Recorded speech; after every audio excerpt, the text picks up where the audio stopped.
Welcome to On Web Marketing, your key to the world of digital marketing techniques, web online strategy, search engine marketing, search engine optimization, and social media, with conversations and tips from the world's leading practitioners.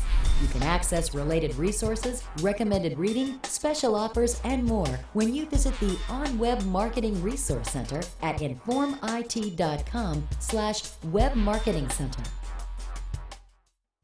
The other aspect that I wanted to cover was the notion of precision marketing. I mean, the age-old complaint from marketers is that half of my ad dollars are wasted.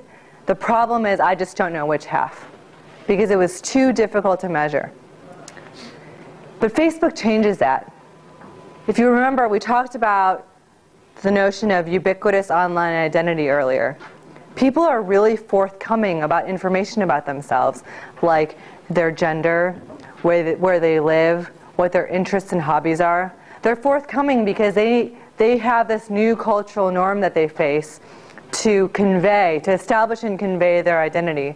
Well, it turns out a lot of this information is precisely what marketers want when they're advertising.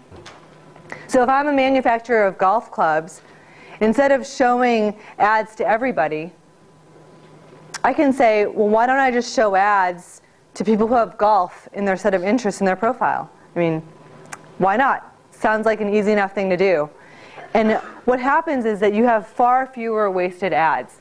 So I mean, it's still early today, so maybe from your personal experience, you're not clicking on all of the ads you're shown, but most of you will probably sense that they're targeted in some way for you. When your status gets changed to engaged, all of a sudden you have ads for honeymoons and wedding planning services and whatnot. And that's not an accident.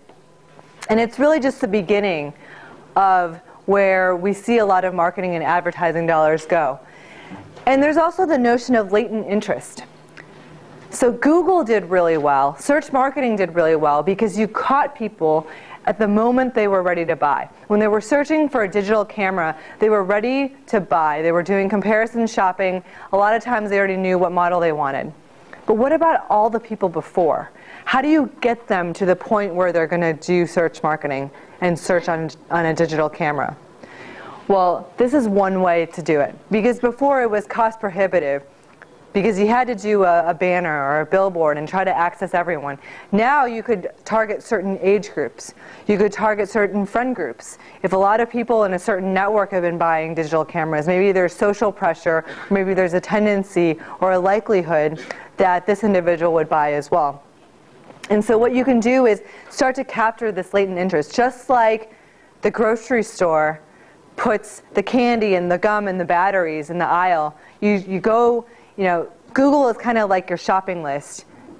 What you go intending to buy. And what you end up buying on impulse, or that you're reminded to buy, is your latent demand, is your latent interest that it reminds you of.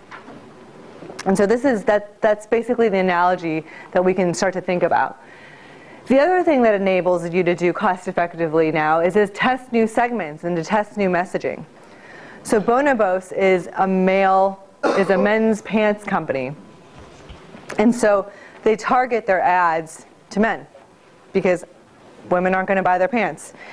But they knew they wanted to start off on the coast because men in maybe San Francisco and New York tend to be more fashion conscious. What they didn't know was how men in other metropolitan cities like Chicago, how they would respond. And so using hyper-targeting, they were able to, again, pursue these very specific market segments and use precise language around them. So their ads for men in Boston mention perfect pants for a Red Sox game or perfect pants for Fenway. And their pants for Chicago talks about the perfect pants for Wrigley Field and for the Cubs. And so it really uses information that they've selected and used as hyper-targeting criteria to then tailor the marketing message around and make more personal. And so just a show of hands, how many of you have used Facebook ads or played around with this tool? Okay, so just a handful of you. And unfortunately, I can't get online, so I can't show you, but this is a screenshot of what it looks like. It's really neat. So in addition to the geographical targeting, which frankly you can do on Google today, you can also specify things like gender and keywords. In this case, we have dogs and cats. Maybe we're trying to sell pet food of some sort. And you can do based on education. So when I'm thinking about advertising for my book, maybe I would presume that only people who have gone to college or even graduate school would be interested in my book. You can choose specific workplaces and relationship status. Again, depending on the nature of your product or service, one or more of these criteria might fit better than the others. And as you're narrowing down your criteria and focusing in on a narrower and narrower segment, Facebook actually updates this number to tell you how many Facebook members that you're going to reach, which is really powerful, again, if you're a marketer, because you have more insight than you were ever able to before. And even if you offer a really general product or service, like if you're a toothpaste maker and you target everybody, when you look at the Facebook analytics, you can see what kinds of people were clicking on your ads. So maybe everybody uses toothpaste, but maybe only women between the ages of 28 and 48, for whatever reason, were clicking on your ad. That's the kind of insight that you're able to get now, and then now you can target even more and tailor your marketing message. So I had a personal experience with hyper-targeting last week. A friend of mine who is a blogger, he writes for allfacebook.com, read my book. I think he was interested in doing a review of the book or some sort of Q&A on his blog. And he enjoyed the chapter on hyper-targeting so much that he decided to try it on me.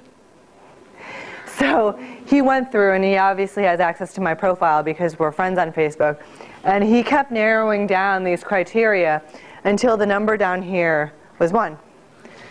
And it was me. And so I logged into Facebook, just like I normally do, not really expecting much, and all of a sudden I saw this ad. And I didn't notice it at first, but when I did, the picture made me notice, and then I saw the note, and I almost fell out of my chair, because this was very personalized. And if you think about the web and what's happened over the last 15, 20 years, is that we've seen an explosion in content and an explosion in ads. But they're not targeted. There's too much out there. We get overwhelmed. That's why more and more people are going to a fewer and fewer number of sites, because it's just too overwhelming. What's happening with the social graph and with Facebook is that we're starting to use our friends as a filter. And we're starting to use the information that we share about ourselves as a filter.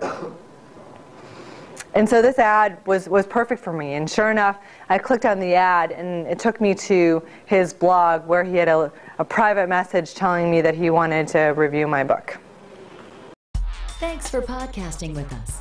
Remember to visit the OnWeb Marketing Resource Center, where you can access recommended reading, special offers, and more at informit.com/webmarketingcenter. Be sure you subscribe to this channel so you don't miss a single episode. Brought to you by Inform IT, the trusted technology learning source.